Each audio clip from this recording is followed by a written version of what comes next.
There's a couple different ways to use them. A lot of traders use them to try and trade in between, buy when it hits the lower band, sell when it hits the higher band. That's one way to use them. Another way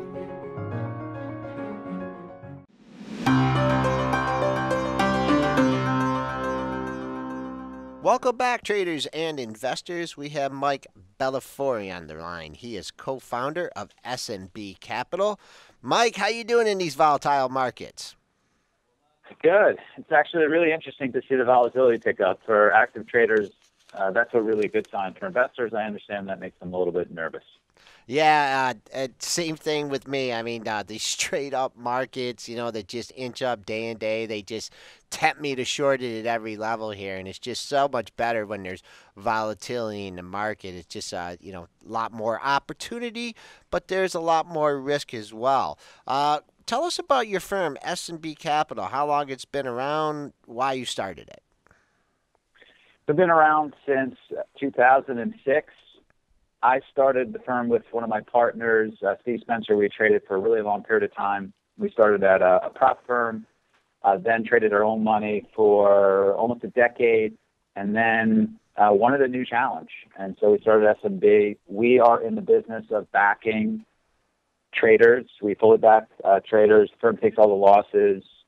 We have proprietary technology. We offer guys the ability to automate certain strategies as well. We trade options and equities and futures. We're also located in New York, which makes it easier for many. Okay, so you probably get hundreds of applications, huh, from young college students and people looking to change professions. What kind of specific qualities do you look for when you're choosing someone to come to your firm? That's a great question. HR was just in my office going over a couple of maybes and asking me to clarify what we most were looking for. First thing I'm looking for, the firm is looking for, are people that have traded in the past, no matter whether it's extensively or semi-seriously. We want to see people who are passionate about the markets. People who are passionate tend to have been doing it before. The second thing is we want to see a history of success. People who have been successful in the past are going to be successful going forward. So whether that's a high-level athlete, I was a former Division I athlete, whether that's somebody who has a tremendous background in chess or gaming or music, something that shows that they were successful at something that took them a long time to become good at. And then the third thing is we're always open to just talking to people who are super bright. You see that maybe with their math background or their programming background. Okay, so you co-authored a chapter for the StockTwits Edge in which you discussed your favorite trading setup. Could you go through your favorite trading setup for us? Sure. So we call it the changing fundamentals trend trade. We're looking for stocks that have changing fundamentals, that there's a news catalyst behind it. So, for instance, for today, we might want to take a look at something that has missed on earnings, that's gapping down, that before today, there now is new news that the company isn't as strong. So, maybe a microchip on a day like today, maybe a Juniper, or maybe an MBLY with the announcement that their technology is not going to be in the new Tesla car that was just released. I'm looking for stocks that are gapping up 3% or gapping down 3%, that have this news catalyst, and then the market starts to open, and we pass what we call the price discovery part of the day. The first 45 minutes, stocks don't trend. They are engaged in price discovery. So that's why you see a lot of fluctuations and a lot of volatility and a lot of spikes and dips and reversions to the mean in that first 45 minutes. We want that period to end. And then after that ends, we think stocks can trade cleanly. And so if you can find something that's directional on your longer-term charts, and then intraday is also directional. It's now 10:15-ish, and it's trending intraday, and it's trending in the same direction as the longer-term charts. and all of that is matching the new fundamental catalyst that is coming into the stock. So on the downside, long-term charts are broken, intraday charts are broken, it's past 10:15. The news that just came out, which is new, is really bad. Those are the types of situations I want to play. So you're going with the trend on these then? You're like Yes. the Mobley here, that's bad news. The stock's had a big run. So you could care less what happens in the first 45 minutes. This is bad news. You are going to go with the news here. You're going to let everyone that wants to buy it off the open and fade the move, or the shorts that have been smoked in this thing to buy it. You're going to wait for that 45 minutes of price discovery, and then you're going to leap into action. Now, that 45 minutes of price discovery, you also Let me just step right go in ahead. there. So Interrupt me anytime. You asked me what my favorite trade was. So my favorite trade was that. Oh, I'm going to be trading on the open as well, but I'm going to be making lesser trades. I'm not going to risk as much. So I want to trade Mobley and Tesla and Lake on the open. I mean, Lake is probably the number one stock we're watching today. It's risen from 7 to 22 on the Ebola scare to make hazmat suits that help health workers protect themselves from contracting Ebola. We're potentially looking at a rollover pre-market pattern, a gap and fail right on the open pattern, a gap opening drive, and then fail. This is the third day it's been up significantly. We're not going to play this stock on the long side today. It may squeeze for another day, but if so, then we're going to take a little bit of losses. We're not going to get big until we really see it. We really see the confirmation that the pull-in is there, maybe a big red candle on our charts or increasing volume. But I will make lesser trades. So I won't risk as much, but I will fade some things in the first 45 minutes. I will make some momentum trades in the first 45 minutes. But as an intraday trader, I might risk 10% of my intraday stop on a fade trade or a momentum trade, whereas the trade that you asked me about, I might risk 30% of my intraday stop. I wrote about this technique in my second book, The PlayBook, about how you want to understand your A-plus trades. So the changing fundamentals trade is my A-plus trade, and I'm going to give that lots of risk, but I have other trades in my playbook.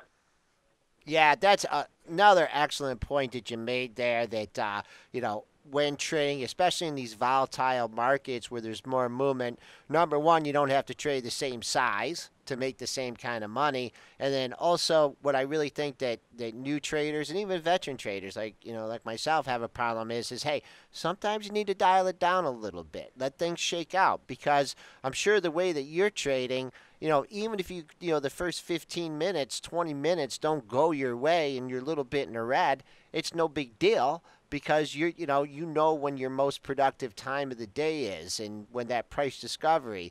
Now, I just wanted to get to your point here. You said about the 45-minute period and the price discovery. Is there any particular tacticals that you're looking at, or is it just that price when, boom, 10:15, Mobley closes? I don't even know where it's trading at now. Let's just say it closed at 51.50. That's your level, whether it trades above it. What kind of technicals do you incorporate into that price discovery? Yeah, so that's a really good point. And I just want to take one step back, because I think we should probably talk about this a little bit. And you hit upon this as an experienced trader. You're sensing this, and maybe not everybody else is. We actually had a happy hour last night with our guys celebrating one of our guys actually getting married. And we were all talking about how different the market may be right now. I mean, you see the VIX, which has technically broken above 17 and broken above 18. And for technical traders, you should say that's a breakout. The volatility is breaking out on our charts. Next level might not be till 21. For the intraday traders, you might express that idea with VXX. If you get really ambitious, you might express it with a 2 times ETF, UVXY. But these markets, we were in that new normal of anemic volatility, right? People were complaining that the markets weren't moving. But we may now be entering based upon the QE ending. There's your fundamental catalyst. with QE ending, there's less money to be pumped into the marketplace, and you mentioned you've been shorting recently and getting run over sometimes.